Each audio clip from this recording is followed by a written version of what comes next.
let's talk about Matchroom versus Boxer versus. Well, let's talk about Boxer versus everyone. Let's talk about Boxer versus themselves. Yeah. Boxer, yeah. Word. Boxer are not in the mix.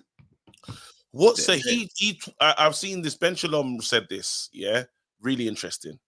This is on the relationship with Matchroom. He said, "I'd love for them to take a different approach and not see it as they do. I'd love to be in the future be able to work with them. They're probably the only promoters we found difficult to work with. That's pretty scathing.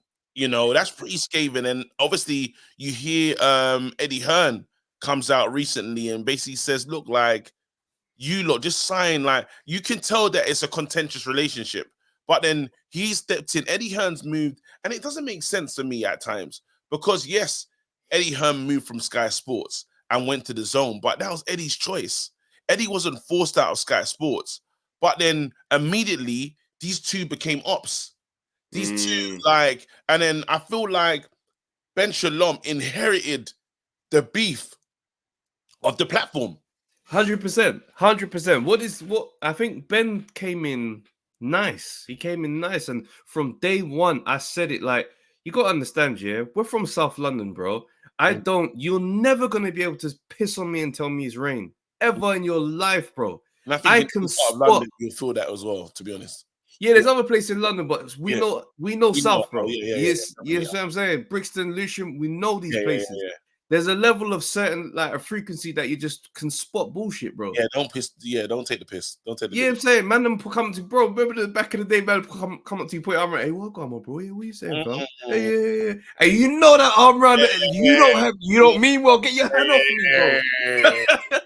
There's snakes in this thing. So when I look at the boxing game, I'm like, yeah, Eddie, charming guy, Frank, direct. He talking about, you know what I mean? These man, they know what they're on. And it's me and my gang. Every time they're not pally. So when you come into this mix and this environment and you're saying, we want to work with everyone, you are going to get clocked, bro. I know that for a fact because the streets are not nice. Yeah. And I knew for a fact, bro, that time we saw, man, Joseph Parker and Joe Jason at the table. You weren't even in the emails. He said, I'm not here for your nice thing, fam. Do you know what I mean? It's on the Kendrick Drake thing. F the big three, nigga. It's big me, bro. And if all tried to be, it's just me. Because Eddie Hearn has walked around with it's just me energy. Frank Warren has been telling us it's just me 60 years. You know what I mean? And then you got this new upstart, like, it's in the game, and he's like, lads, you know, what's this? Yeah. Why can't we all just get along vibe? And it's, you know, and the funny thing is, it was the right approach. He didn't have the cash flow. And he didn't realize, he didn't do like a risk assessment of where he was and what he was inheriting. So, yes, he's worked with Queensbury and they have done some business with Queensbury. But then he didn't understand, bro, that Eddie Hearn and Matchroom Sky relationship is just, it's in the bin. You know, I'll never forget when was at, and was like, I just want to beat these guys. They were two sides that are literally going to war with each other. So while they're both there at same fights at AJ fight, because remember they still have the AJ rights at one stage. Yeah, so right. Yeah. They be there. They both be there, bro. Both production live. Yeah. And they feel like, yo, we put all this work into AJ and you're just gonna remove him from the Sky platform. It was deep, bro. The whole thing was deep, bro. So then now it's like, I just feel like Ben Shalom has been a victim of circumstance for me on so many, because what Turkey's done, His Excellency has said, hey guys, guess what? Bright idea. We should have worked together. And then they're all smiling, saying, yeah, like, it's gonna work. Okay. That's all right. And then Ben Shalom's probably sitting there thinking, I said this stuff. He's there saying, hey guys, this is what I wanted all the time. This is what I wanted this whole time. In the beginning, this is how easy it could be. Ben Shalom's sitting there saying, lads, you know that person that busted the joke first, but then people didn't hear him say it, but the other you says it, and he gets all the plaudits, bro. Genius. Genius, bro. Comedian of the year. How have you got that? Now you're the greatest. Bro, that's my joke. Fam. When did this become yours? And now I look stupid I look crazy. I look crazy for highlighting it. Genius. I look crazy, but I was the one with the initial genius saying, you know, if we all were together, we'd actually do well. Like boxing, because everything they're all saying is what Ben Shalom was trying to get from the game. He said, yeah, we should all be cross platforms. Look, if my fight has to go there on BT Sports, it's fine. This is all the thing that he wanted, didn't it? And then now you're seeing fighters going anywhere. You're seeing, 5v5, bro. They could say up 10v10. They're willing to talk about anything now. It's mad seeing Eddie and Frank get along. That's how you know money. Money just does the business, fam. I look at Ben, I'm just like, you are stressed.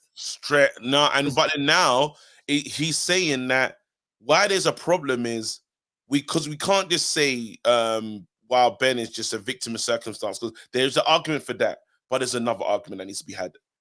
At Box, I don't know what's going on. They signed the Coley. This is my thing. You have React Paul. I don't know if Billam was there already. Yeah.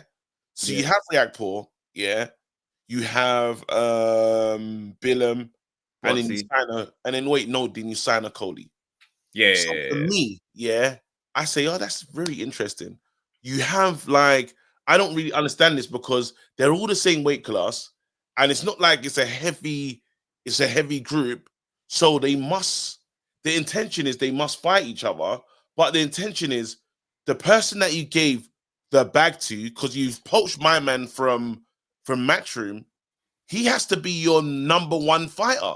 He has to be the one when you got the hand on the shoulder. Why did you pay the big bucks to bring him in here? If you always believed in Reakpo or Billam, then you should never have signed him. Like, it doesn't make any sense. So you've made this deal. It's a bit weird to me, but hey, whatever. Then after, he's supposed to, so he's the main guy. Why have they get a rematch? So he's here, rematch clause, but they're not fighting. Then after, you're supposed to fight, a Jao Pattaya fight is supposed to happen, but you're saying to Jay, like you're saying Raw, something about the belts, this, that, and the other. It's unclear. So then everything you lot are doing doesn't make sense. You're trying to attract people to your platform. And then amidst all of that, fights are breaking down at the purse bid stage. Like Fabio Woodley and Fraser Clark. Fabio Woodley didn't show up for him. Fabio Woodley's reputation took a kicking. Fraser Clark's reputation took a kicking that he ain't recovered from. It's not correct. And it has to try and recover this weekend, but it still looks bad. And then we move again. Then after we say, all right, we bring in Boatsi. Now, bringing in Boatsi, I get it, because it's a good someone great to pick up, right? But then after you say you're going to make him fight someone that Dan Aziz, you've been building this fighter and the streets love him. The streets love him. It's kind of confusing because there's other light heavies we can go and find. But you said someone had the bright idea, let these two fights, they're brethren. The first time you tried to make this one happen, it weren't connecting. The brethren thing wasn't connecting. So then they, obviously the injury, this, that, and the other, but you lot realize the first rollout stunk. So now we need beef. So now again, like, but we told you in the first one, what are you not doing this for? You know what I mean? So now we've had that situation. So now you, not like you diminished Dan, but then the good work that you done, you kind of reset Dan a little bit. You reset against it. Yeah. So okay, let's park the Dan aside. Now we're here with Adam Azim. Yeah. And Dalton Smith. And we're not hearing anything, bro. These things are hurting, but I honestly would like to know who the guy is that does the strategy in terms of planning and matchmaking and what the overall plan is down the line, because it looks bad. From the outside, it feels chaotic. It just feels like sabotage. That's what it does feel like sabotage. It feels like self-sabotage, bro, because it doesn't make sense. I look on the situation and I'm like, I don't understand what's going on here. I don't understand the business plan. Even now, Parker, bro, you signed Parker, and now Parker's the hottest thing smoking. And he's over there with injury. Yeah, soon. What is the plan? Because right now you got no face. Ben Whittaker is the face of Sky Sports right now in this moment. No. That dude's for now. Oh, the harsh reality, fam. No, fam. When that contract expires. Oh God. Jesus. If he leaves, bro, that guy in one fight has got 1 million followers on Instagram, fam. And then guess what? The content you lot are rolling out, you're not even capitalizing.